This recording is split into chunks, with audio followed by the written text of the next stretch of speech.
A small business in Texas got hit by ransomware on a Thursday afternoon. Every file locked, every client record gone. The business couldn't operate. They called their insurance company expecting to be covered. Their general business insurance policy covered fire damage, theft, and liability. It said nothing about ransomware, nothing about data recovery, nothing about the 3 weeks of downtime that followed. The total cost of that incident was $68,000.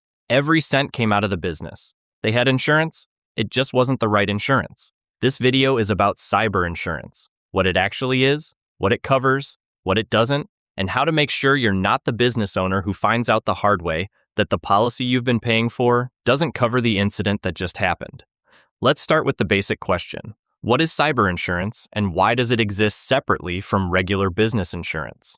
Regular business insurance was designed for physical risks. A fire destroys your office. Someone slips and falls on your premises. A client sues you for negligence in a service you provided. Those risks are well understood and have been insured against for decades.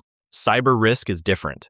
A data breach doesn't damage a physical asset. Ransomware doesn't burn your building down. Business email compromise doesn't leave visible evidence of a break-in. The damage is digital, and the costs, recovery, legal liability, regulatory fines, client notification, reputational damage, don't map neatly onto a traditional insurance policy. Cyber insurance exists because the gap between what traditional business insurance covers and what actually happens in a cyber attack is enormous.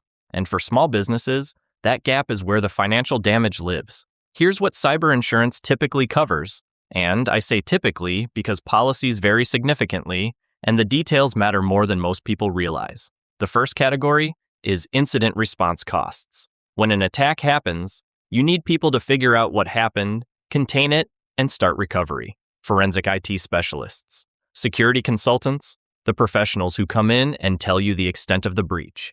These costs add up fast, and cyber insurance usually covers them directly, sometimes by connecting you with a pre-approved response team rather than reimbursing you after the fact. The second category is data recovery and system restoration. Getting your systems back online after ransomware or a breach requires technical work that takes time and costs money. Cyber insurance covers the cost of restoring or rebuilding your systems and recovering your data where possible. The third category is business interruption. If a cyber attack takes your business offline for days or weeks, you can't process orders, you can't serve clients, your revenue stops, cyber insurance can cover the income you lost during that downtime. This is one of the most valuable parts of the policy for small businesses because downtime is often the biggest financial hit, bigger even than the recovery costs. The fourth category is legal case and regulatory fines. If your business holds customer data and that data gets exposed in a breach, you may have legal obligations to notify those customers. Depending on your industry and location, you may also face regulatory fines. If a client sues you because their data was compromised, you need legal defense. Cyber insurance covers these costs. And in a serious breach, legal costs alone can exceed the technical recovery costs. The fifth category is notification and credit monitoring costs. When customer data is breached, most jurisdictions require you to notify the affected individuals. That notification process has a cost. Communications, sometimes credit monitoring services for affected customers, sometimes a dedicated response center. Cyber insurance typically covers this. The sixth category is ransom payments. Some cyber insurance policies will cover a ransom payment if ransomware locks your systems, and paying is the most viable path to recovery. This is one of the most debated aspects of cyber insurance. Paying ransoms is controversial because it funds criminal operations, but the coverage exists. And for a business facing total data loss with no backup, it can be the difference between survival and closure. Now, here's the part most people skip. What cyber insurance typically does not cover. This is where businesses get caught out. First, most policies have a social engineering exclusion or a sublimit. Business email compromise, where an employee is tricked into wiring money to a criminal, is sometimes excluded entirely from standard cyber policies or covered only up to a much lower limit than the rest of the policy. Given that BEC is the most financially damaging form of cybercrime hitting small businesses, this gap is significant. You need to ask about this specifically and by name. Second, prior incidents are not covered. If you had a breach before you took out the policy, even if you didn't know about it, the insurer may deny your claim. This matters because many breaches sit undetected for months. Some insurers require a security assessment before coverage begins to establish a baseline. Third, unencrypted data. If your policy requires you to encrypt sensitive customer data and you didn't, a breach involving that data may not be covered. The policy has conditions, and if you haven't met them, the insurer has grounds to deny the claim. Fourth, acts of war. Most cyber insurance policies exclude attacks attributed to nation-state actors.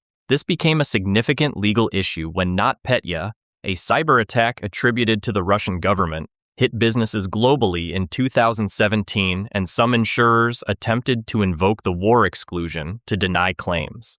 This is a gray area that's still being litigated in various jurisdictions, but it's worth understanding.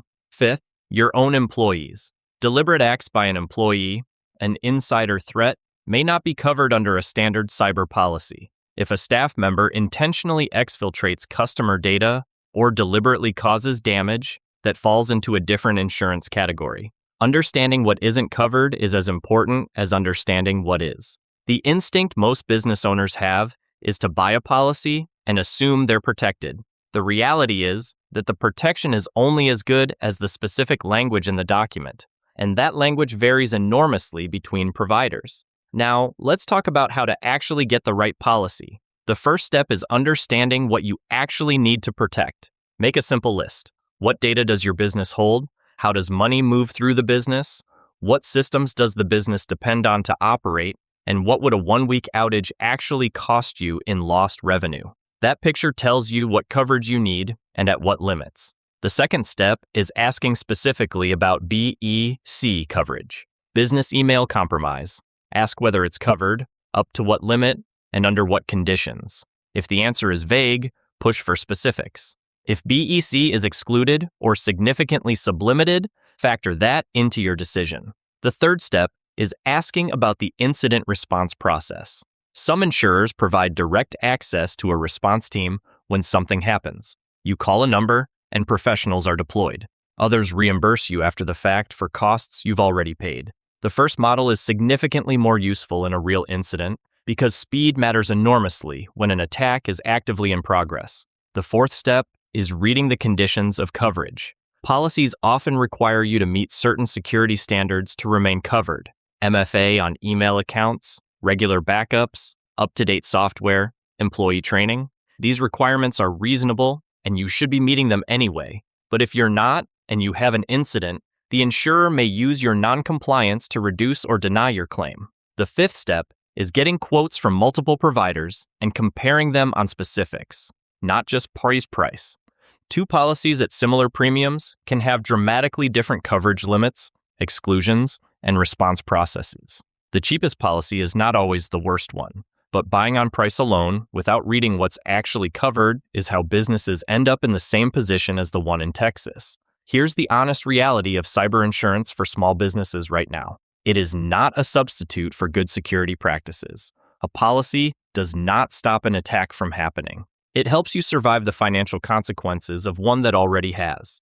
The business that has NMNEFA on every account, a payment verification rule, regular backups, and cyber insurance is in a fundamentally different position than a business that has only the insurance and none of the practices. But for a business that has done the basics, and you should be doing the basics, we cover those in other videos on this channel, cyber insurance is the financial backstop that turns a potentially business-ending incident into a recoverable one. $68,000 out of pocket with no coverage is a different conversation than $68,000 with a policy that picks up most of it.